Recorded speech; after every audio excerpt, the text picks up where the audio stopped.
You want to make a lot of money? You want to be successful?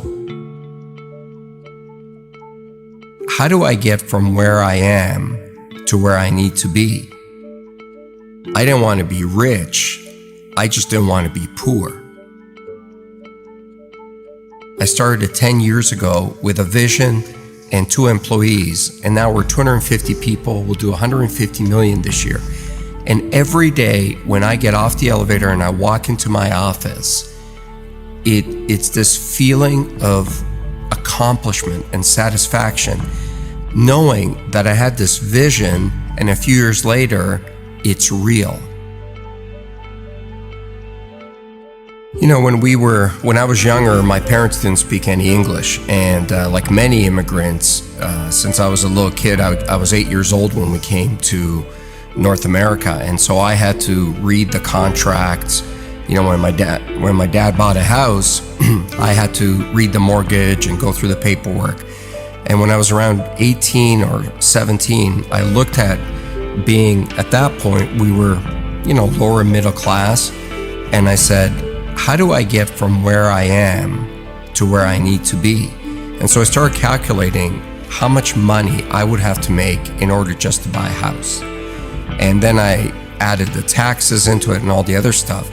And I realized how difficult it was going to be to accumulate capital. Because that's the hardest thing to do, is to accumulate capital. It's one thing to get paid a lot of money, but if you look at the tax system in North America, it's really hard to amass capital. And I just decided that I didn't want to be where I was. I didn't want to be middle class or lower middle class or mediocre. I just wanted to be great at something. Because I figured out that the people that I saw that were doing great things were fundamentally great at one thing. The analogy I always use is Peyton Manning gets paid $10 million a year. He doesn't get paid $10 million a year to tackle, to kick the ball, to play defense. He gets paid $10 million a year to do one task and do it really, really well. Nobody buys from you. Nobody makes you wealthy because you're okay at something. The world does not reward mediocrity, nor does it reward average. It only rewards exceptional. So you got to find that one thing that you're good at, and you got to become great at it. Because if you focus what you're not good at and try to become good at it, you're going to run into somebody who's going to clean your clock at it. When you think about success and you think about business and you think about being an entrepreneur, everybody wants to talk about the good times. And I always say to people, it's easy to be an entrepreneur when the sun is shining.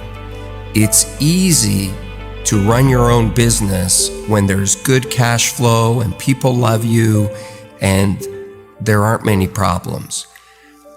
But have that same desire to do it when your biggest customer just left, or do it when you don't have enough cash to make payroll, or do it when you've got real problems at home and nobody cares. Being a great entrepreneur is the ability to stay focused and highly motivated when there's failure around you. It's not your ability to handle success that'll decide how successful you'll be. It's your ability to absorb failure. Not take failure, not get hit, but absorb it. Absorb it with every fiber of your body. When there are those days where you feel like, I just cannot go on. Get up on those days, get in front of your team, and get them going in the same direction, and be highly motivated on those days. Because if you can do it on those days, you can do it any day. Being a successful entrepreneur is really lonely. I'm not saying that because I expect people to call me up and say, I'll be your friend and look for sympathy, but it's true. The more successful you are as an entrepreneur, the lonelier it is, because there's just less people that you can hang out with. And, the bigger you are, also the bigger the target on your back. And someone's always out to get you. When you're starting out and things aren't going well, misery really does find company. It's easy to find a lot of people to have a beer with and hang out with. But that level of focus to keep going is really difficult. And so one of the things I try to do is I look for people that have been where I want to go. And I love to learn. I've looked for many people along the way. From Warren Avis, the guy who started Avis Rent-A-Car, I used to work for him indirectly. He owned a holding company that I worked for, and he was a great guy. To people you've never heard of, to even some of the other sharks. I've learned a lot from Mark Cuban. I've learned a lot from Damon John. I've learned from a lot of people. The biggest lessons and my biggest mentor was always my dad, because that level of courage I had never seen in another human being. And when I was younger, I didn't really understand it. Once I got older, I understood the sacrifices that he had to make for me to be given the opportunity to be successful. I mean, he was 37 years old, left a communist country, crossed the border, hopped on a boat, and brought his wife and me, my mom and I, with one suitcase to a foreign country where he didn't speak the language, didn't know a single soul, and we had something like $20 in our pockets. That's courage. And as I got older, what I really learned out of that is never complain, because number one, nobody cares, and two, all you deserve in life is an opportunity. Man, when something gives you an opportunity, you got to take it, you don't complain, and you got to go for it. I'm a highly emotional guy. I'm a highly passionate guy. I love my business. I love everything about it. Where I'm not emotional is when it comes to winning or losing. You've got to be very careful about not taking your own bias or emotion into a negotiation or into a fight or into anything, because you've got to be very clear what the goal is. And in business, the goal typically is to make money. When I went to sell my first business to AT&T, I didn't want to sell it. And so it was the night before we were supposed to close the deal. And so I changed my mind and I called the CEO at the time and I said, "Oh, I can't sell this business." And he looked at me and he said, "Why not?" And I said, "Oh, it's my baby." And he said, "No, it's not. It's a business."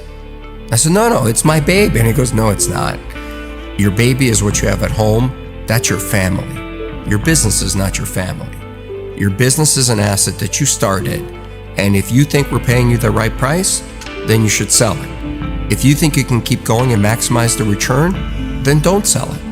And he was so non-emotional about it, it really hit home for me. I've seen more people make mistakes because they get angry or they get highly emotional in front of a customer or in front of a supplier. Leave your emotion at the doorstep. Business is about business.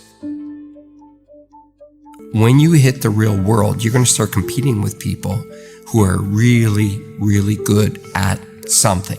Technology, advertising, something, and they know it inside out. You want to make a lot of money, you want to be successful, you got to take those people on with a skill that you're world-class at. I hate the word failure. I hate that label. I wake up in a cold sweat in the middle of the night sometimes when I feel like I'm going to fail or I'm a failure.